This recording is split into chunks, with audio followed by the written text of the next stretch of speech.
Bonjour. Dans le cadre du forum Supermort, nous avons dédié cette année une conférence au CPGE, classe préparatoire aux grandes écoles. Les CPGE qui se trouvent essentiellement sur le territoire briochin, dans les lycées du territoire. Et nous allons donner la parole, donc, aussi bien pour développer les CPGE à l'intention des bacs généraux, scientifiques, enfin au profil scientifique, littéraire, économique et technologique. Voilà, je vous donne la parole.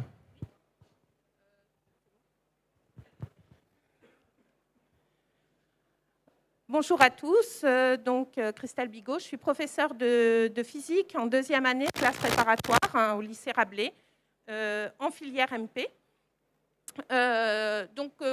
Un petit mot général sur les classes préparatoires des Côtes d'Armor qui sont à Saint-Brieuc. Visiblement, il faut que j'enlève le masque. Qui sont toutes sur Saint-Brieuc, le pôle classe préparatoire avec les classes préparatoires scientifiques, MPSI, PCSI, au lycée Rabelais et les trois filières de SP qui vont derrière. Les classes préparatoires littéraires, Hippocagne et Cagne au lycée Renon. La classe préparatoire ECG économique au lycée Rabelais et donc les classes préparatoires ne vont pas intervenir là sur notre prestation, mais TSI au lycée Chaptal qui sont à destination des étudiants de STI 2D et STL, donc qui permettent d'offrir des belles opportunités en termes de parcours pour ces élèves de bac technologique. Sur les classes préparatoires, vous allez retrouver un petit peu le même schéma, c'est-à-dire un encadrement qui est un très bon encadrement des étudiants, un fonctionnement sous forme de classe, avec un maximum de 48 étudiants par classe, c'est vraiment le maximum légal. Vous allez retrouver aussi le système de devoirs surveillés, donc en fait les élèves qui vont, à l'issue de leur deuxième année, passer des concours, savent exactement ce qui les attend, puisqu'ils reçoivent un entraînement en fait, toutes les semaines sous forme de devoirs surveillés, sous forme aussi de colle, c'est-à-dire des interrogations orales. Donc les étudiants ont, alors ça va différer suivant les types de classes préparatoires, au moins 2 heures d'interrogation orale par semaine. Donc ils vont être par groupe de 3. Et ces interrogations orales ont un double objectif. D'une part, de pouvoir suivre leur travail, de pouvoir revenir éventuellement sur des choses qui n'ont pas été comprises. Et d'autre part, c'est une préparation à l'oral pour leur permettre en fait d'acquérir une aisance à l'oral. Et ça, le retour qu'on a de nos étudiants, nos anciens étudiants, c'est que ça leur a été très précieux pour la suite de leur parcours. Alors, je vais vous parler un peu plus en détail des classes préparatoires scientifiques. Donc, la classe préparatoire scientifique, c'est une formation de haut niveau qui dure 2 à 3 ans. Donc, vous pouvez redoubler votre deuxième année de classe préparatoire. Donc, souvent, maintenant, le redoublement de la deuxième année de classe préparatoire, c'est plutôt un choix de la part des étudiants parce qu'il faut savoir qu'il y a plus de places en école d'ingénieur que d'élèves de classe préparatoire scientifique. Donc, un étudiant de prépa scientifique qui a bien choisi ses concours, les concours correspondant à son niveau, est quasiment sûr d'intégrer une école d'ingénieur. Donc, il faut savoir que le parcours est très sécurisé lorsque vous rentrez en classe préparatoire scientifique. Alors, en termes de débouchés, donc, vous avez des débouchés qui vont être très, très vastes à l'issue de la prépa scientifique. Vous avez donc le schéma va être le suivant. Donc vous allez faire une classe de première année, MPSI ou PCSI. Ces classes de première année vous donnent l'opportunité d'intégrer. Vous avez 2 filières possibles pour chaque classe. Et après la prépa, là vous avez un éventail très très vaste de formations possibles. Donc notre cœur de cible, ce sont les écoles d'ingénieurs sur concours. Donc, il faut savoir qu'au niveau des concours, il y a des niveaux d'accès différents.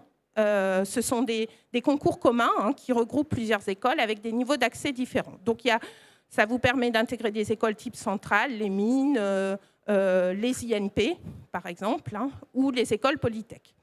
Alors, il y a aussi possibilité de réintégrer des écoles d'ingénieurs sur dossier, donc qui sont les écoles d'ingénieurs justement qui ont un cycle intégré, type INSA, UT.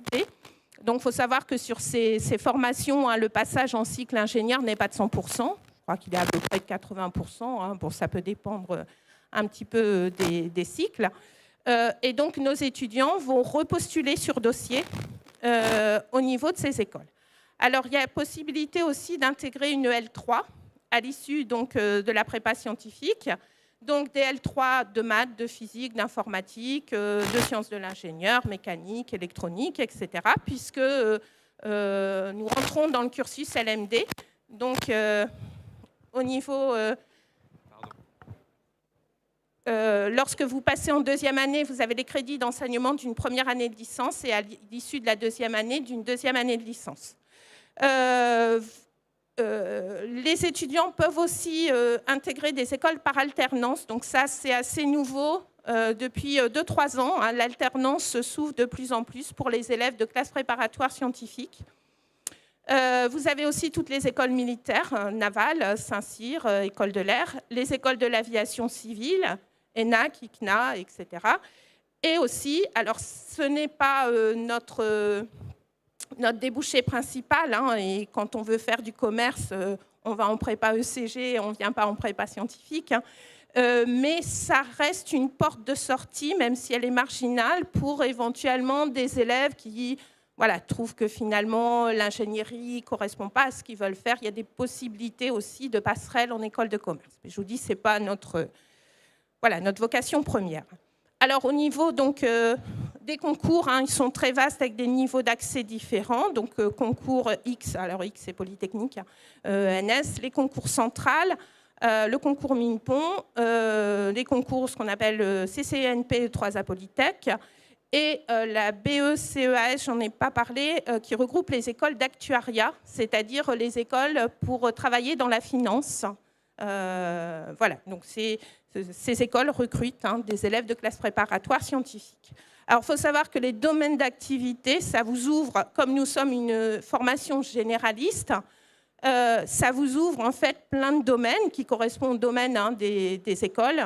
L'électronique, mécanique, robotique, tout ce qui est environnement, l'informatique, avec toutes les filières de l'informatique. Il faut savoir que certaines filières de l'informatique, certains domaines exigent une formation en maths qui est très poussée. Il faut savoir que les classes préparatoires scientifiques, c'est la filière du supérieur qui offre le plus haut niveau en termes de formation mathématique en Bac+2. Donc, tout ce qui est textile, aéronautique, l'aérospatiale, le management, la finance, tout ce qui est chimie, la cosmétique, tout ce qui est maths appliquées. Donc, beaucoup de domaines accessibles à partir des prépas scientifiques. Alors, les qualités, donc il faut aimer les matières scientifiques, parce qu'il y a entre 10 et 12 heures de maths, 8 heures de physique par semaine. Donc, faut quand même aimer ça. Il n'y a pas forcément besoin d'être excellent. Alors, si vous êtes excellent, tant mieux, on vous prend. Mais on a de très beaux parcours d'élèves qui étaient des élèves plutôt milieu de classe ou dans les 10, 15 dans leur classe et qui ont fait de très beaux parcours chez nous. Il faut être motivé, avoir envie de s'investir dans les études supérieures, mais je pense que c'est le cas dans toutes les études supérieures d'ailleurs. Avoir un petit peu d'ambition, ce qui ne gâche pas les choses. Alors, les plus de la prépa, c'est que vous êtes très encadré. Donc, c'est vraiment une filière qui vous permet en fait de vous mettre au travail. Alors, je ne doute pas que vous ayez bien travaillé au lycée, mais certains étudiants se laissent un petit peu vivre au lycée. Et donc, en classe préparatoire, faut donner un petit coup d'accélérateur et l'environnement, vous y êtes, puisque toutes les semaines, vous avez des devoirs surveillés, toutes les semaines, vous avez des interrogations orales. Donc, tout ça, ça vous pousse à travailler. Donc, les enseignants sont dédiés à la classe préparatoire. Donc, il faut savoir que sur les classes préparatoires scientifiques, sur les enseignements principaux, mathématiques, physique, chimie, alors notamment sur les maths et la physique, un professeur, une classe. C'est-à-dire qu'on est complètement dédié voilà, au travail de notre classe. Et notre travail, hein, c'est enseigner. Et on ne fait que ça, entre guillemets, mais ça nous occupe déjà énormément. Faut savoir qu'il y a une sécurité de l'emploi quand vous sortez d'école d'ingénieur. Hein, sur les stats, hein, 95% des étudiants étant passés par une prépa, alors toute prépa confondue, hein, valident un niveau Master 2. On a un choix très large d'écoles, un taux de passage en deuxième année hein, qui est relativement élevé chez nous, des frais de scolarité réduits. Si vous faites votre prépa dans une prépa publique, il n'y a pas de frais d'inscription, donc vous devez en parallèle hein, avoir une inscription à l'université, mais par contre, voilà. Par rapport à des cursus, par exemple en 5 ans, je pense par exemple sur les écoles de commerce, hein, où vous payez 5 ans.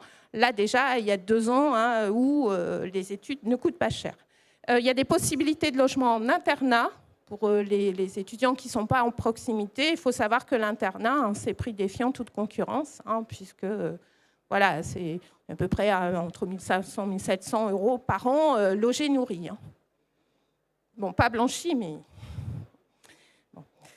Alors, les plus de faire votre prépa sur Saint-Brieuc, ça va être, je vous ai dit, c'est la possibilité d'internat. Des structures à taille humaine, hein, nous on a 5 classes. On a une aile dédiée aux prépas scientifiques et donc tous les étudiants se connaissent bien. On travaille dans de très bonnes conditions, ils ont des salles dédiées, donc chaque classe hein, a une salle qui lui est dédiée. Et donc, à la fin des cours, les élèves peuvent rester dans leur salle pour travailler. Alors, à Noël, il y a des décors, on a le sapin, on a le Père Noël, on a tout ce qu'il faut voilà, dans nos classes. On est très bien équipés. Hein, la région nous a très bien équipés en termes de matériel pour nos travaux pratiques. Et on arrive à faire hein, de l'enseignement individualisé, puisque nous, dans nos classes, on a des niveaux très différents. D'étudiants. En deuxième année, on a des étudiants qui vont intégrer des écoles type Centrale Mine et des étudiants qui vont intégrer des écoles, de bonnes écoles, hein, mais plus modestes en termes de niveau d'accès, hein, que sont par exemple les polytechs. Et donc, le fait qu'en deuxième année, on n'ait pas d'effectifs pléthoriques nous permet en fait de proposer, par exemple, lors des devoirs surveillés, 2 sujets. Un sujet type niveau... CCINP Polytech et un sujet type mine centrale.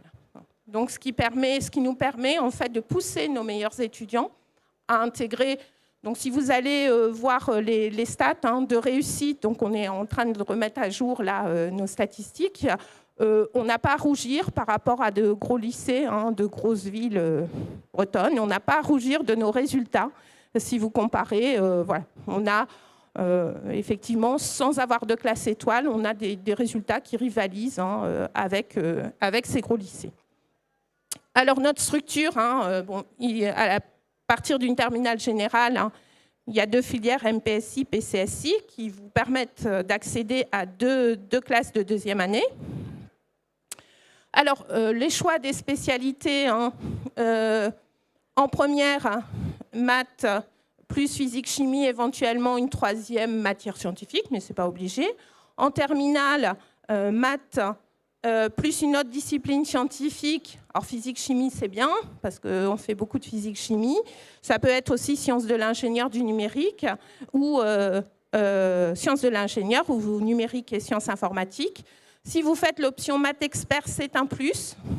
Ce n'est pas obligé, hein. On a des étudiants qui n'ont pas fait maths expert. Hein. Après, si vous êtes sur d'autres profils, si ça vous tente, vous pouvez candidater. Hein. Nous, cette année, on a recruté, par exemple, en MPSI, un étudiant qui n'avait pas fait de physique en première, ni en terminale, forcément, qui avait fait maths et maths expert, mais qui était extrêmement motivé. Nos collègues nous l'ont recommandé. Il a travaillé la physique par lui-même pendant son année de terminale et pendant les vacances. Et là, voilà, son parcours se passe très, très bien chez nous. Donc, on peut recruter des profils un petit peu plus atypiques. Donc, bien sûr, il faut avoir fait des maths. Ça semble quand même indispensable. Par contre, voilà, on va examiner tous les dossiers, hein, voilà, même si vous êtes sur un profil un petit peu plus atypique. Et je ne sais pas s'il y en a dans l'assistance, hein, si vous avez aussi déjà fait une première année de soit une L1 scientifique, soit une année de passe, etc. Hein. On recrute tous les ans des étudiants qui ont fait déjà une première année d'études supérieures. Alors, je ne veux pas trop prendre de temps hein, pour laisser un peu de temps à mes collègues. Donc, je vous inviterai à venir sur notre stand hein, si vous voulez un petit peu plus de détails. Donc, il faut savoir qu'au niveau des horaires, je vous disais, il y a beaucoup de mathématiques, 10 à 12 heures de mathématiques. Et c'est indispensable hein, d'avoir une formation mathématique solide hein, pour après pouvoir faire des études scientifiques et justement avoir une très bonne adaptabilité aussi pour la suite. Donc ça, c'est important d'avoir un socle théorique important. Alors, pour nous retrouver, hein, donc on est sur le stand, on a un site, hein, Saint-Brieuc Prépa, où vous allez retrouver en fait toutes les classes préparatoires hein, des Côtes d'Armor, qui sont à Saint-Brieuc. Alors, un temps important pour nous, pour les prépas scientifiques et les prépas commerciales hein, du lycée Rabelais, c'est le Forum des grandes écoles qui a lieu samedi prochain au lycée Rabelais, de 9h30 à 13h. Vous aurez à peu près une cinquantaine d'écoles d'ingénieurs, une quinzaine d'écoles de commerce présentes, représentées par nos anciens étudiants. Et donc là, vous allez pouvoir voir tout le panel, puisqu'on va de Centrale hein, jusqu'à des écoles Polytech. On a l'école de l'air, hein, avec nos beaux étudiants qui seront en uniforme. Voilà. On a vraiment un panel très, très vaste, et ça vous permet aussi de rencontrer nos anciens étudiants, de voir comment ils ont vécu leur prépa, comment ils vivent leur école d'ingénieur. En général, voilà, ils se retrouvent notamment sur les grosses écoles avec des étudiants venant de prépa beaucoup plus prestigieuses que nous, mais voilà, ils n'ont aucune difficulté. Au contraire, souvent, ils nous disent, nous, on a toujours l'envie de travailler, de découvrir, etc. On a le salon d'étudiants à Rennes où on sera présent également. On a a priori de prévu une présentation aussi au lycée Fraissinet et les portes ouvertes qui ont lieu le 26 février. Merci et je vous invite à venir à notre stand pour plus de détails. Voilà. Y a-t-il des questions par rapport à cette première partie là qui a présenté les CPGE scientifiques? Pas de questions? Il est où le... Oui, monsieur?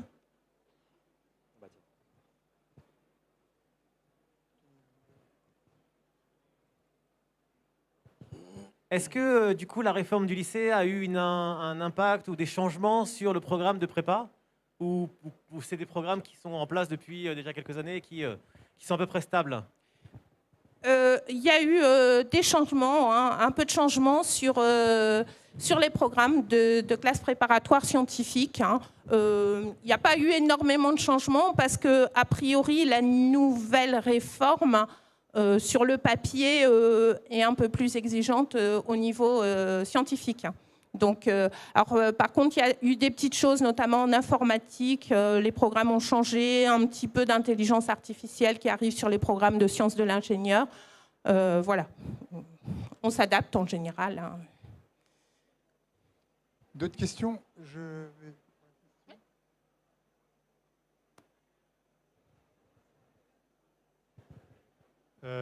Excusez-moi, je suis arrivé après le début de votre conférence. Vous êtes au lycée Rabelais, c'est ça? Oui. Donc c'est une classe préparatoire grandes écoles dans un lycée. Quel est le pourcentage d'élèves issus du lycée qui intègrent la classe préparatoire grandes écoles et quel est le pourcentage qui vient hors du lycée? Ça va être très variable, hein, suivant les années. Cette année, par exemple, en MPSI, on a beaucoup d'élèves de Rabelais. Hein, on en va avoir 6 ou 7. C'est vraiment très, très variable. Hein. Nous, on recrute, en fait... nous, notre vœu, c'est de recruter beaucoup sur les Côtes d'Armor, puisque en fait, la logique, comme les programmes sont nationaux en classe préparatoire, la logique, c'est de venir dans la classe préparatoire qui est la plus proche de chez vous. Hein. Donc, pour nous, notre vœu, c'est de recruter essentiellement sur les Côtes d'Armor, sachant qu'on recrute aussi pas mal sur le 35, notamment on recrute pas mal sur Rennes et ses environs, hein, puisqu'on est le lycée naturel... après les lycées rennais, pour les gens qui sont sur Rennes, hein, on est les plus proches, hein, donc on est le lycée naturel aussi pour le 35, mais notre but c'est de recruter. Et alors parfois on me pose la question, hein, que vous soyez d'un lycée privé, d'un lycée public, peu importe, hein, Voilà, nous on recrute sur tous les lycées du bassin, que ce soit privé ou public. Très bien. D'autres questions pour cette première partie sur les CPGE scientifiques? Donc, on va passer à la deuxième partie. Donc, vous, c'est CPGE. Donc, CPGE économique. Économique. Okay. Ah, tout le monde s'en va. Non, mais c'est pas grave. Non, je sais. Ah oui, d'accord, ok. D'accord. Bon, bonjour, je me présente. Je m'appelle Sébastien Madoise. J'enseigne en classe préparatoire économique et commerciale. Donc, je vais pas répéter tout ce que ma collègue a dit sur les spécificités de l'enseignement en classe prépa, puisqu'on a le même mode de fonctionnement, on a à peu près le même volume horaire, on a aussi des devoirs toutes les semaines, on a aussi le même système de colle toutes les semaines, vous avez accès au même internat, le prix de l'internat est exactement le même, enfin, etc. Bon, donc, je ne vais pas répéter tout ce qu'elle a déjà très bien dit. Je vais juste essayer de préciser un peu les spécificités des... Alors, hop. Comment on fait ça ? Elle faisait entrer ? Ah oui, d'accord. Bon. Alors, voilà. Donc, je vais faire comme ma collègue, je vais présenter les choses en partant de là où on va. Donc, les classes prépa économiques et commerciales, c'est des formations en 2 ans qui préparent pour l'essentiel au concours des écoles de management et de commerce. Ce que vous voyez au milieu. Alors, vous connaissez évidemment... Il y a un écho, par contre. C'est normal ? Ouais, ouais, bon. Donc, les écoles en question, c'est des écoles... Donc, les écoles... Voilà. Les écoles de management sont des écoles qui délivrent un diplôme de Bac+5, donc un master de management. Alors, je vais peut-être dire quelques mots des écoles de management avant de parler de nos formations, parce qu'il y a un certain flou sur les écoles de commerce et les écoles de management. Pour s'assurer que les écoles dans lesquelles vous voulez entrer délivrent effectivement un master de management, il faut essayer de se renseigner sur un site qui est le site de la CEFDG, Commission d'évaluation des formations de gestion. Je pense que c'est la première chose à faire quand on va faire une école de commerce ou de management. La CEFDG, c'est une commission qui dépend de l'enseignement supérieur et qui valide les formations de gestion à Bac+5. Bon. Parce qu'il y a un certain nombre d'ambiguïtés qui sont délibérément entretenues par des formations sur le diplôme qu'ils délivrent et qui peut laisser croire qu'on va avoir un master de management et en réalité, on se retrouve avec un diplôme qui n'a pas cette valeur. Bon. C'est-à-dire que c'est des formations qui n'ont pas l'habilitation à délivrer les crédits ECTS dont parlait ma collègue tout à l'heure. Bon. Donc je pense que la première chose à faire, c'est de se renseigner sur les écoles de management elles-mêmes et sur la valeur du diplôme de ces écoles. Bon. Alors, il y a une deuxième source d'information qui est très importante pour les écoles de management, ce sont les accréditations internationales. Bon, il y a 3 grandes accréditations internationales. Il y a une accréditation européenne qui s'appelle EQUIS. Il y a une accréditation britannique qui s'appelle AMBA et une accréditation américaine qui s'appelle ASCSB, qui sont des accréditations qui fournissent des informations à vos futurs employeurs, mais partout dans le monde, en fait. Donc, c'est des accréditations qui ont une reconnaissance internationale. Les écoles auxquelles nous préparons nos étudiants, elles sont reconnues par la CEFDG et elles sont également des écoles qui ont 1, 2, voire 3 accréditations internationales. Bon, donc, c'est une garantie que le diplôme sera reconnu dans le monde entier et que le diplôme permettra aussi à l'étudiant en question, s'il veut faire un doctorat, de pouvoir aller en doctorat, bon, par exemple. Bon. Les écoles en question auxquelles nous préparons, il y en a 25 ou 30 à peu près. Alors, les plus prestigieuses, vous les connaissez certainement, HEC, ESSEC, ESCP, qui sont les écoles dites parisiennes, qui sont vraiment le haut du classement. Mais il y a 25 écoles à peu près auxquelles on prépare, qui sont des écoles qui toutes délivrent le master de management avec chacune des spécialisations. Alors, il y a des écoles qui ont des masters qui sont très réputés dans certains domaines. Je ne sais pas, à Dijon par exemple, vous avez un master très réputé dans le business du vin. Vous avez des écoles dans lesquelles l'événementiel sportif est vraiment le diplôme phare, comme à Kedge Marseille par exemple. Donc il y a des écoles de tous les niveaux et au sein de chaque école, il y a des masters diversifiés qui peuvent avoir une très grande valeur sur le marché du travail. Bon. Au niveau de l'insertion professionnelle,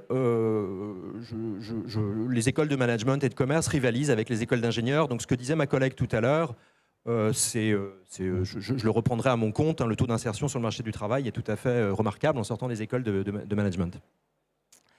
Donc voilà pour notre destination principale, quoi, hein. Je dirais qu'il y a 80% de nos étudiants qui vont en école de management, en école de commerce. Bon. Je vous invite à venir sur le stand tout à l'heure si vous voulez avoir plus de précisions sur ces différents parcours et ces différentes possibilités. Notre formation, elle est inscrite dans le système LMD, licence, master, doctorat, et comme le disait ma collègue tout à l'heure, on a l'habilitation à délivrer 120 crédits ECTS au bout des 2 années. Bon. Ce qui permet à un étudiant qui aurait changé d'avis ou qui voudrait plus faire d'école de commerce ou de management, ce qui lui permet d'aller en licence, en 3e année de licence, ou ce qui lui permet par exemple de candidater sur les IAE, les instituts d'administration des entreprises, qui sont un réseau qui monte en puissance d'écoles de management public en quelque sorte. Bon. Notamment, il y a l'IAE de Rennes par exemple, que vous connaissez peut-être, bon, qui sont des écoles qui recrutent à Bac+2. Voilà. Bon.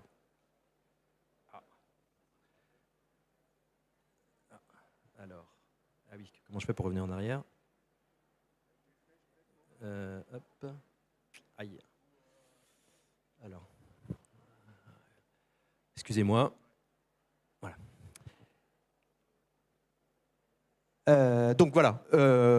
Nous avons également un petit nombre d'étudiants qui tentent le concours de Saint-Cyr, puisqu'il y a une voie spéciale ECG pour Saint-Cyr. Et nous avons également des étudiants qui poursuivent en licence variée, puisqu'on a la formation est vraiment pluridisciplinaire. Donc il y a ensuite des équivalences variées à l'université, quoi. Bon, ça c'est plus marginal, mais ça existe également. Bon. Alors, concernant les formations en classe préparatoire, je crois que un des avantages de nos formations, c'est que souvent on demande aux élèves de terminale de prendre des décisions très importantes, très vite, à un âge peut-être où parfois on ne sait pas trop ce qu'on veut faire. Et l'avantage des classes prépa, et tous les ans, je dirais qu'on a une petite partie de nos promotions qui sont dans cette situation-là, des étudiants qui viennent chez nous pour se donner aussi le temps de la réflexion, pour avoir le temps de réfléchir un petit peu à ce qu'ils veulent faire.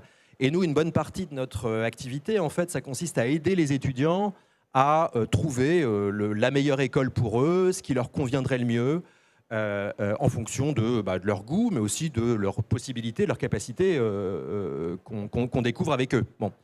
Donc on les accompagne beaucoup, on les encadre beaucoup pour les aider aussi à finaliser leur projet. Ce n'est pas uniquement une préparation à des concours, c'est aussi une aide pour faire des choix, pour faire les bons choix. Parce qu'en fait, au terme des 2 années, comme le disait ma collègue, en fait, les écoles d'ingénieurs ont des places, les écoles de management ont aussi des places. Donc le concours des écoles de commerce et de management, les concours, puisqu'il y en a 2, les concours sont des concours de classement en fait. Donc si vous voulez faire une école de management, des écoles de qualité dont je viens de parler, vous trouverez une place dans ces écoles. Évidemment, en fonction de vos résultats, vous pourrez accéder à HEC ou à l'ESSEC, ce qui est très, très difficile, ou à d'autres écoles, mais qui sont aussi des écoles de qualité et qui proposent une insertion sur le marché du travail qui est remarquable, qui proposent des diplômes qui permettent d'avoir des parcours ensuite vraiment très intéressants. Moi, ça fait 10 ans que notre classe est ouverte et je vois maintenant le parcours de mes étudiants d'il y a 10 ans et ils ont des parcours tout à fait intéressants et très diversifiés. Bon. Donc c'est aussi un moyen d'attendre et puis, alors, comme ma collègue, je vais pas dire le contraire, d'attendre en travaillant ou d'attendre en apprenant à travailler. Parce que parfois, effectivement, on peut ne pas beaucoup travailler au lycée ou on peut ne pas donner disons, le maximum de ce qu'on peut faire. Et en classe prépa, c'est vrai qu'on va essayer d'apprendre à apprendre. Et ça, c'est vraiment je crois que c'est vraiment quelque chose qui, après qu'on garde toute sa vie, quoi. On est un certain nombre d'enseignants à être placés par la classe prépa, mais il y a aussi tous les gens qui sont passés par la classe prépa reconnaissent que ces années de prépa, c'est des années extrêmement formatrices parce qu'on apprend vraiment à travailler de façon efficace. Et puis surtout, on acquiert des compétences qu'on a du mal à acquérir ailleurs parce que ma collègue évoquait les interrogations orales, les fameuses colles, qui à raison de 2 heures par semaine, en fait, vous avez en fait, vous avez des interrogations orales, mais ce sont surtout moi j'ai tendance à les présenter comme des cours particuliers. C'est un entretien que vous avez avec des professeurs toutes les semaines pour vérifier que vous avez fait l'acquisition des savoirs, que vous progressez dans un certain nombre de compétences qui sont extrêmement importantes ensuite pour vos poursuites d'études, mais je pense aussi pour vos parcours professionnels. Donc il y a dans cette institution d'école un avantage, je crois, remarquable des classes préparatoires et qui sont extrêmement formateurs. Moi, quand je vois l'évolution des étudiants entre leur première prise de parole en col au mois de septembre de la première année et puis la dernière prise de parole, celle avant laquelle ils vont produire juste avant de passer les concours, il y a des évolutions tout à fait remarquables et c'est pour eux c'est très satisfaisant aussi. Et évidemment, ça leur sert ensuite toute leur vie. D'avoir cette capacité-là. Alors, bon, je crois qu'il est encore plus difficile que pour les écoles d'ingénieurs de préciser les secteurs d'activité, puisque alors là, on vous a donné un panel de secteurs d'activité, mais en fait, les écoles de commerce sont des écoles de management, c'est-à-dire qu'elles forment des cadres, elles forment des personnels de direction, des entrepreneurs, qui peuvent intervenir dans une diversité de domaines, comme évidemment ceux auxquels on s'attend un peu, le marketing, la finance, la banque, l'audit, le management en tant que tel. Mais très clairement, il y a une diversité de domaines dans lesquels on peut être amené à travailler. Moi, je vous invite à aller sur notre site, le site de Saint-Brieuc Prépa, sur lequel on trouve des témoignages d'anciens étudiants, en fait, qui racontent leur passage dans nos classes préparatoires, cet enfer atroce qu'ils ont vécu en classe préparatoire. Je crois que les témoignages sont assez clairs sur le caractère tout à fait supportable de cette formation. Ils en sont très contents en général. Et surtout qu'ils racontent ensuite leur parcours en école et puis le début de leur vie professionnelle en fait. Donc là, ça permet d'avoir vraiment un recul assez important.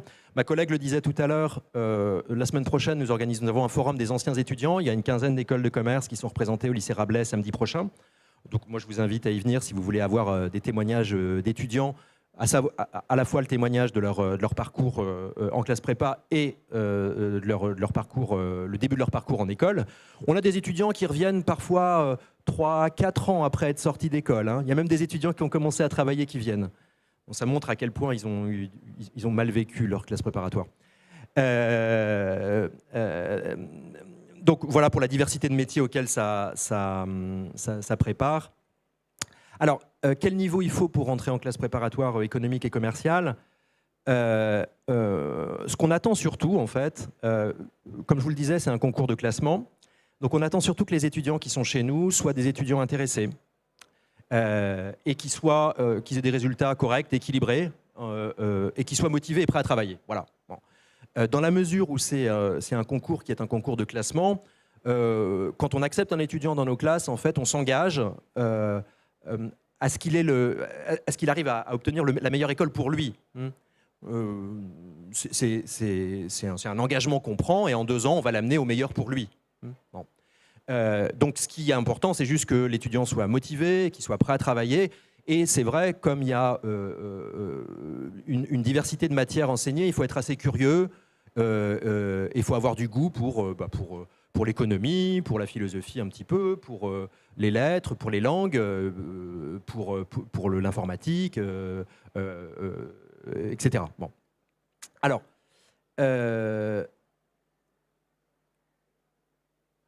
nos classes, comme le disait ma collègue, nos classes sont des classes à effectifs relativement réduits.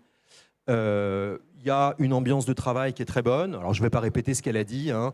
C'est les mêmes procédures. Les étudiants restent le soir travailler ensemble. Leur salle de classe, c'est leur salle de classe, elle est à eux. Il y a une salle de travail dédiée supplémentaire pour les prépas économiques et commerciales.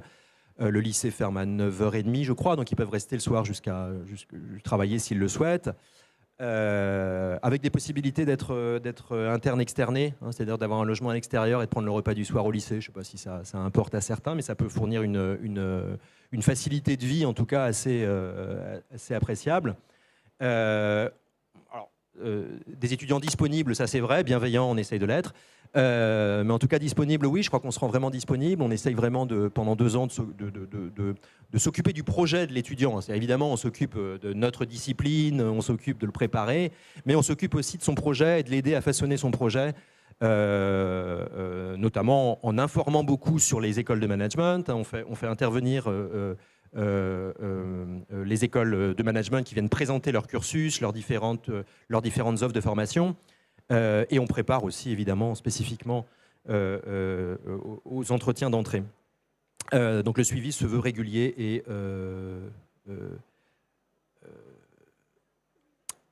alors, donc j'insiste pas là-dessus puisqu'on l'a déjà dit.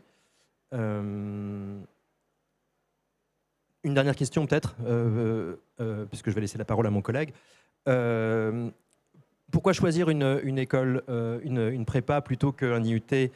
Faire une prépa intégrée ou un bachelor, par exemple, ou aller à la fac. Bon, je crois que l'argumentaire, il est très simple, en fait. La formation en prépa, elle est complète. Vous faites des langues, vous faites des maths, vous faites des lettres et de la philosophie, et vous faites de l'économie, de la sociologie, de l'histoire. Vous avez une formation générale complète, vous avez un entraînement spécifique à l'oral. Vous avez un choix beaucoup plus large d'écoles. Si vous rentrez dans un bachelor, vous ne pouvez pas ensuite aller dans une autre école que l'école dans laquelle vous êtes rentré pour votre bachelor. Chez nous, vous ne savez pas ce que vous allez valoir en 2 ans. Il se peut que vous vous révéliez, il se peut que vous deveniez très motivé et que finalement vos capacités peu développées au lycée s'expriment pleinement en prépa et que finalement vous puissiez accéder à des écoles auxquelles vous ne pensiez peut-être pas pouvoir accéder. La porte reste ouverte en étant chez nous. Le taux de passage en 2e année est de 90% également et tous nos étudiants en 2e année ont accès à des écoles de management s'ils le souhaitent. Voilà. Voilà. Je vais laisser la parole peut-être à mon collègue, je vois. Je vais d'abord voir s'il n'y a pas de questions. Ouais. Donc merci pour cette présentation des prépas économiques et commerciales. Y a-t-il des questions ?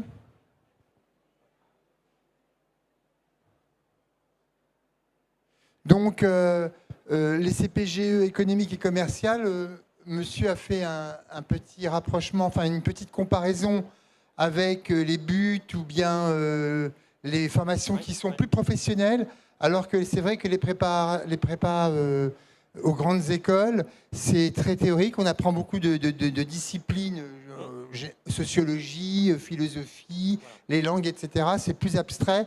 Et puis c'est aussi cette formation qui fait qu'on devient après très rapide pour assimiler plein d'autres connaissances. Bon, déjà, on apprend à apprendre, mais ils savent déjà pas mal apprendre en arrivant. Hein. Oui, non, mais j'entends bien.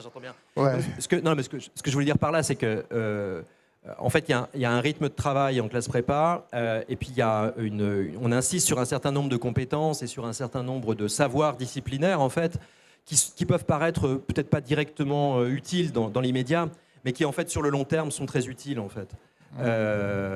Par l'ouverture au monde que ça propose et puis par l'habitus de travail que ça propose. Je ne dis pas qu'on n'apprend pas avant, mais ce que je veux dire par là, c'est qu'il y a un habitus de travail qui est quand même très important dans nos classes. Quoi. Voilà.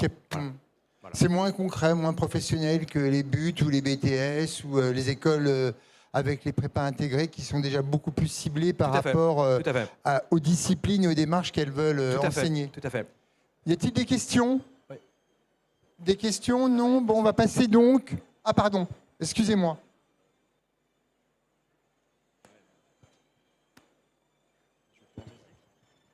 Je ne sais pas si vous avez parlé des enseignements de spécialité. Apprendre... Non, j'en ai pas parlé, effectivement. Bonne remarque. Il faut garder des maths. Il faut garder des maths complémentaires, au minimum, voilà, en terminale. Bon. On peut examiner des dossiers un petit peu atypiques quand les maths ont été abandonnés en terminale, s'il y a eu des maths en première. Bon. Nous, on le fera. Bon. Disons que la réforme, elle présente un avantage par rapport aux classes CPGE économiques et commerciales.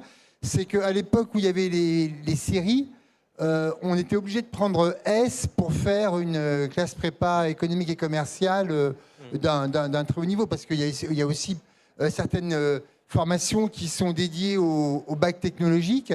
Alors que maintenant, avec les spécialités, c'est vrai qu'il faut toujours garder les maths. Alors donc maths expert ou quoi, mais si on veut faire humanité ou des choses plus littéraires dans les autres spécialités, on n'est pas handicapé parce que Tout est possible. la physique-chimie, bon, Non, c'est ça peut possible. être utile. Bah Ouais. oui, non, mais c'est même très utile parce que si on devient commercial Ouais. dans l'industrie chimique ou dans des choses qui ont trait à la physique et tout, il vaut mieux avoir des connaissances. Mais enfin voilà, donc ça donne plus d'ouverture au niveau des spécialités au lycée. D'autres questions? Mais je serai sur le stand 205, je crois. Voilà. N'hésitez pas à venir pour des questions plus précises. Je vais laisser Voilà. la parole à mon collègue. Et donc la semaine prochaine, au lycée Rabelais, des écoles de commerce seront présentes, plus des élèves ambassadeurs, plus vous, et puis voilà. Donc c'est l'occasion, la semaine prochaine, vous pouvez... on a vu tout à l'heure pour les classes scientifiques, là pour les classes commerciales, et maintenant nous allons donner la parole à monsieur pour les classes préparatoires aux grandes écoles littéraires. Littéraire, ouais. Voilà, bon, merci beaucoup. Ouais, ouais.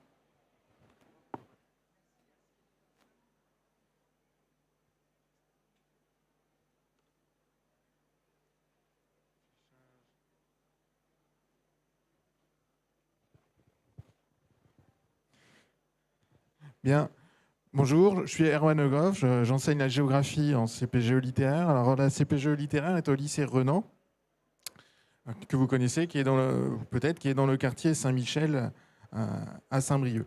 Alors je ne vais pas revenir sur l'intérêt d'une CPGE de manière générale. Les collègues de scientifiques et d'économique l'ont dit, une formation généraliste en 2 ans qui permet d'accéder à des grandes écoles, une formation plutôt théorique mais qui permet à des élèves, y compris à des élèves qui sont un peu parfois moyens au lycée, qui se révèlent en CPGE. On a le cas tous les ans, on pourra revenir sur les critères de sélection si vous voulez. Et l'intérêt d'être à Saint-Brieuc, c'est qu'on a un suivi individualisé des étudiants. Chacun peut trouver sa place et on a une très grande sensibilité à l'orientation et à l'information des étudiants pour qu'ils puissent réfléchir et prendre le temps de réfléchir tout en travaillant pendant ces 2 années sans y être particulièrement attaché. Avec, comme en prépa éco et en prépa scientifique, des passerelles avec l'université. Vous avez toujours la possibilité de partir à l'université si jamais vous n'avez pas de grande école, puisque à la fin de chaque année, vous avez une équivalence qui est attribuée pour pouvoir aller, après la fin de la première année, en 2e année à l'université, ou après la fin de la 2e année de prépa, aller en 3e année à l'université.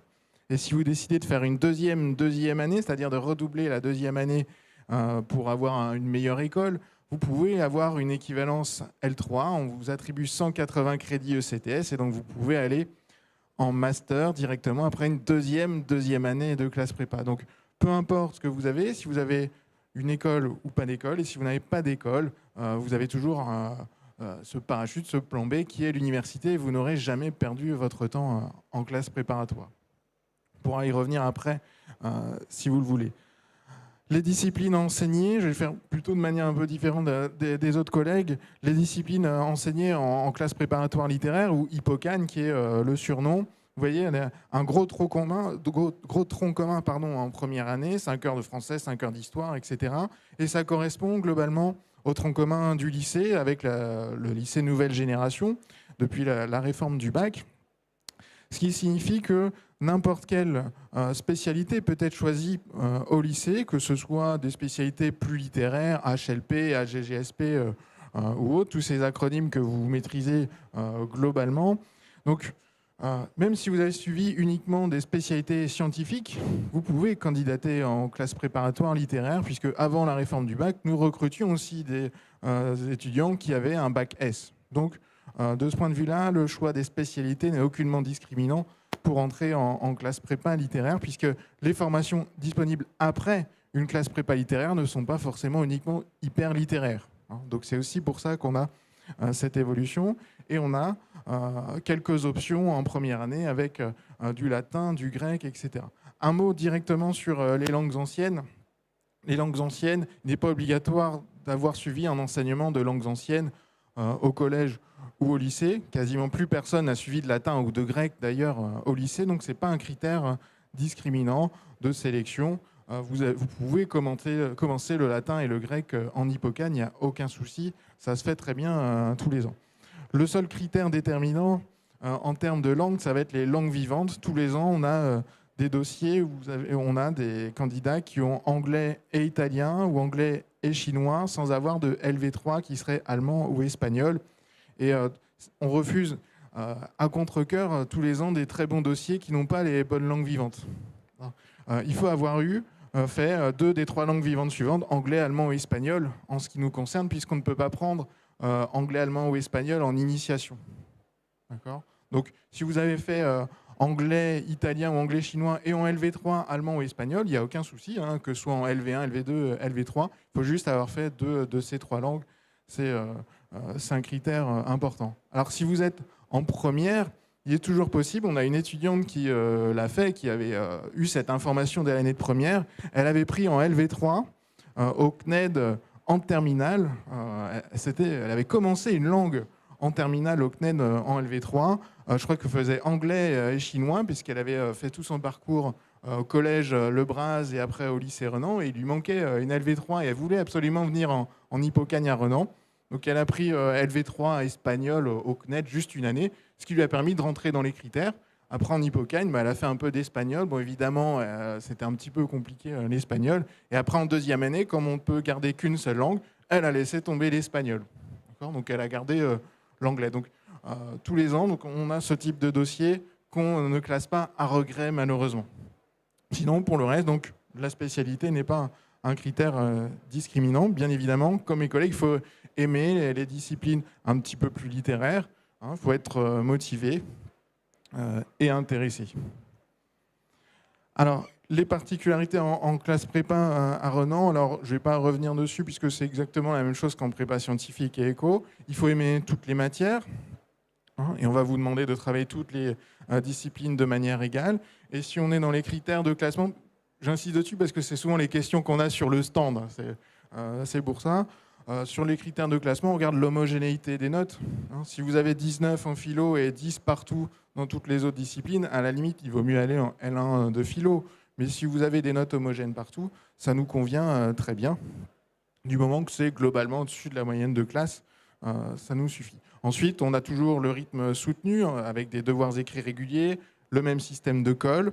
Alors, par rapport à d'autres prépas littéraires de l'académie, nos devoirs écrits ne sont pas le samedi, mais le mercredi après-midi. Ça fait une semaine un petit peu plus dense, mais ça permet à tous les étudiants de rentrer chez eux dès le vendredi soir. Sachant que les devoirs écrits durent 5 ou 6 heures, ça dépend. Si les prépas qui ont des devoirs le samedi, ça vous fait terminer la semaine le samedi à 14h ou 15h. Nous, c'est terminé un jour avant, à 16h, 17h, le vendredi, la semaine est finie. Donc c'est important aussi de pouvoir rentrer chez soi le week-end, voir les amis, la famille. Donc c'est pour ça qu'on a les devoirs surveillés le mercredi. Ensuite, comme en prépa scientifique et économique, l'encadrement au quotidien, on échange beaucoup entre collègues, il y a des entretiens réguliers avec les étudiants pour éviter de laisser quelqu'un sur le bord de la route. On a aussi un esprit particulier où on va avoir une sorte de solidarité entre les étudiants puisque chacun a des objectifs différents, donc il n'y a pas de compétition. Ce n'est pas l'enfer des prépas qu'on peut décrire un petit peu partout, c'est commun à l'ensemble des prépas de Saint-Brieuc. Donc ça permet d'avoir une ambiance sereine de travail avec des étudiants qui s'entendent bien les uns avec les autres. Tous les 2-3 ans, on a des étudiants, on récupère des étudiants qui viennent de plus grosses prépas, que ce soit des plus grosses prépas de l'académie ou même de région parisienne, qui pensaient avoir les épaules pour aller dans ce type de prépa et qu'on récupère en cours d'année parce que l'état d'esprit ne leur convient pas du tout. Donc on les récupère parfois même en janvier ou en décembre et on les récupère avec plaisir et après ils s'épanouissent enfin en classe prépa. Donc si vous pensez que vous êtes capable de supporter un peu de pression, un état d'esprit peut-être un petit peu plus compétitif, vous pouvez toujours aller postuler dans ce type de classe prépa, mais si vous pensez que ce n'est pas fait pour vous, que vous voulez une ambiance plus conviviale, plus bienveillante, où on va vraiment s'occuper de vous et vous ne serez pas juste un numéro parmi une classe de 50 ou 55, puisqu'on a des effectifs d'une quarantaine d'étudiants par classe, la prépa de Saint-Brieuc est quand même un petit peu plus adaptée. Même chose, alors je ne vais pas forcément développer plus, le suivi et l'orientation des étudiants. Comme à Rabelais, on a aussi un forum des anciens étudiants, on a des conférences sur les formations, donc on est aussi attaché aux débouchés professionnels, même si on a une formation plus théorique. On fait venir des professionnels du secteur littéraire, du secteur économique, pour donner des perspectives aux étudiants, pour qu'ils aient du grain à moudre, qu'ils puissent réfléchir sur leur avenir avec des professionnels. La semaine dernière, par exemple, un collègue de français fait venir une journaliste pour présenter le métier et éventuellement déconstruire quelques clichés sur le métier. Donc on essaie de le faire régulièrement dès qu'on peut pour pouvoir alimenter la réflexion des étudiants qui ont parfois un peu la tête dans le guidon, qui pensent aux devoirs suivants, etc. Donc on leur donne aussi des perspectives et on est particulièrement attaché à ça. Alors, comme à Rabelais, on a un environnement de travail de qualité. On a des salles de classe qui sont plutôt performantes. Il y a aussi une séance de sport qui est optionnelle, qui fonctionne très bien. C'est le jeudi soir. Alors, l'équipe enseignante est un peu jalouse, mais on peut participer au sport. En septembre, ils font du paddle avec le collègue de sport. Et là, bon... on avoue qu'on est un tout petit peu jaloux, mais bon, ça dénote aussi un petit peu l'état d'esprit à Renan, un état d'esprit un petit peu différent que dans d'autres prépas. Avec, entre étudiants, la collègue parlait tout à l'heure d'un sapin de Noël dans la classe des scientifiques, on a un peu la même chose en prépa littéraire. Donc c'est exactement la même chose. Je vais insister un petit peu plus sur les ressources qu'on retrouve à Saint-Brieuc. Des ressources culturelles qui vont nous servir pour des sorties, toujours dans la perspective de donner des débouchés, de faire réfléchir les étudiants à ce qu'ils peuvent faire plus tard. Le conservatoire, le théâtre, des cafés géographiques. La présence du conservatoire pour nous est importante. Elle permet par exemple à des étudiants qui suivaient des études au conservatoire de Saint-Brieuc de continuer leurs études au conservatoire en parallèle des études en classe prépa. On a une étudiante qui est en 2e année qui a atteint un des plus hauts diplômes du conservatoire et elle a pu le faire tout en restant à Saint-Brieuc. Donc ça fonctionne plutôt bien. On a un internat, mais il est situé à Fraissinet. Ça veut dire que les étudiants, et c'est uniquement les filles, doivent aller à Fraissinet.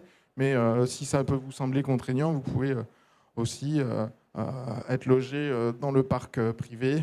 Il n'y a aucun souci. Dans le quartier, les étudiants se repassent ces adresses d'année en année pour faciliter les recherches de logement. Mais généralement, ils s'en plaignent pas trop. Donc on est attentif à l'entraide à l'échelle de chaque année, mais aussi entre les 2 années. Tous les ans, on organise une journée d'intégration pour que les étudiants apprennent à se connaître dès le début de l'année pour instiller une bonne ambiance. Donc on fait des sorties à Saint-Brieuc ou ailleurs. Cette année, on était allé à la Roche-Jagu et à Gouinzegal à Guingamp, par exemple, pour associer à la fois la dimension culturelle, déjà un petit peu professionnalisante, et l'entraide et assurer une meilleure ambiance. On fait également différents voyages scolaires. Bon, en période de pandémie, c'est un petit peu plus compliqué, mais donc on ne va plus à l'étranger, mais on va aller à Paris en mars, par exemple, avec les 2e années. Alors les débouchés, je vais aller de manière un petit peu plus rapide. Contrairement aux clichés qu'on va avoir sur la prépa littéraire, on a de nombreux débouchés. Les personnes peut-être un petit peu plus âgées diraient la prépa littéraire, c'est fait pour être prof. Plus vraiment, nos étudiants ne veulent plus être professeurs. De toute façon, la profession n'attire plus. On a des débouchés très, très variés et on a une variété de débouchés un peu à l'image des prépas scientifiques au ECO, c'est-à-dire qu'on a une épreuve, série d'épreuves, un concours qui permet d'accéder à différentes écoles à partir d'une même série d'épreuves. C'est la BEL, Banque d'épreuves littéraires.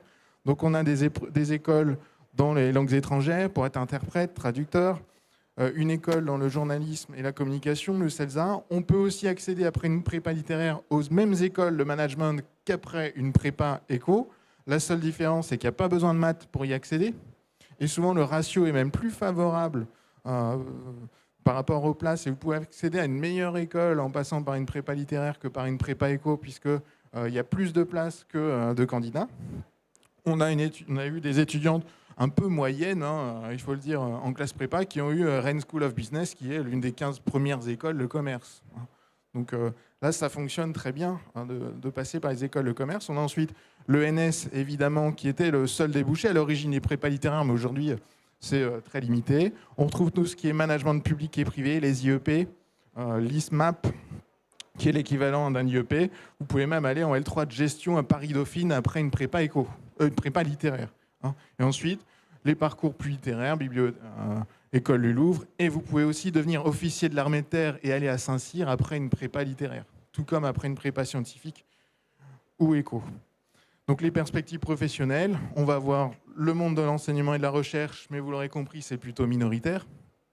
Les métiers du journalisme, de la communication, beaucoup de métiers dans le management, l'encadrement, la communication, la traduction. Et on a pour terminer, juste avant, que deviennent nos anciens étudiants? Ils obtiennent des écoles très différentes. Hein. On a certains énarques parmi nos anciens étudiants de la prépa Renan. Donc vous voyez, il n'y a pas besoin d'aller à Henri IV. Je suis toujours en Henri IV, rue de Caen, mais il n'y a pas besoin de faire une très grande prépa parisienne pour devenir énarque. On peut très bien avoir de très beaux parcours après Renan, après différents IEP, Lille, Bordeaux, Aix-en-Provence, l'école du Louvre, des prestigieuses écoles de commerce. Et après, donc, on a des métiers très différents, de chargé de mission logistique à officier de communication dans l'armée de l'air, au conservateur des bibliothèques. Évidemment, quelques professeurs, mais ça reste plutôt limité. Et beaucoup sont partis à l'international. J'essaie de faire court. Non, très bien, on vous remercie. Donc, il y a quelque chose qui est prévu au lycée Renan là, pour Alors oui, le forum... à l'attention des... Le forum des anciens étudiants aura lieu, lui, le 15 janvier. Donc ce sera le même système que celui de Rabelais le 18 décembre. Et ensuite, il y a les portes ouvertes le 26 février, où là, vous pourrez visiter les locaux, rencontrer des étudiants aussi. En général, on a du monde. C'est important aussi de prendre un peu la température. D'accord. Donc l'école normale supérieure n'est plus le seul débouché. Non. Là, on l'a vu. Les autres débouchés, le CELSA, etc., c'est sur dossier ou sur concours? C'est sur concours. C'est une Tout seule est sur épreuve concours. de concours. Vous avez des suites de dissertations, de commentaires, des épreuves académiques. Ensuite, les écoles viennent piocher les notes de ces différentes épreuves, vous déclarent admissible. Ensuite, dans ces écoles-là, vous passez souvent un entretien de motivation ou parfois une épreuve de langue. Et ça, on vous prépare aussi à ces épreuves.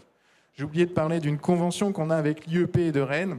Les étudiants de deuxième année peuvent accéder à l'IEP de Rennes en deuxième année, donc ils passent de la deuxième à la deuxième année, via uniquement un dossier et un entretien de motivation. Très bien. Merci beaucoup. Mais de rien. Merci bien. Bon, ben voilà, c'est fini pour aujourd'hui pour les conférences sur les CPGE du territoire de Saint-Brieuc. Merci bien. N'hésitez pas à aller sur le stand des prépas dans les numéros 200, 204, 205 et 222, etc. Bonne journée et bon courage pour la réflexion aussi. C'est pas évident l'orientation.